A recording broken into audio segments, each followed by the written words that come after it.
And I'm Rosamia Santelian. And my name is Maria Angel Agosin. And I'm Ronalita Dini Saparano. Today, we're going to interview some author about how information was transferred from one person to another person during their generation.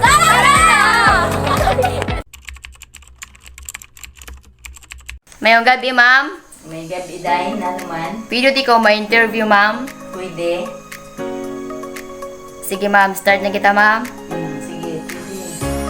Question, ma'am. Giano ninyo pagkahimo sa communication before or giano pag-send kag receive ang usa ka message sa mga miyembro sa komunidad before? Magpadya kami sa post office sa una.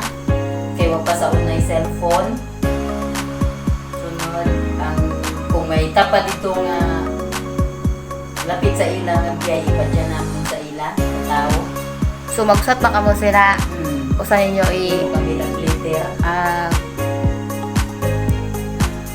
Ang sa maggamit at kamo sang Telegram sang una, ma'am. Oo, sa PDT, pero ato sa bantayan. Buka to pa kamo dito, ma'am. Oo, dili sa, wag man dili sa lapit sa lawis. Ikato dito ninyo, ma'am. Maabot na dahin ang message sa Telegram, ma'am. Oo. Itawgon man sa kuan. Amo. Pila ka minutes, ma'am. Dali lang, mga 5 minutes, ara na dahil, sabat na dahil.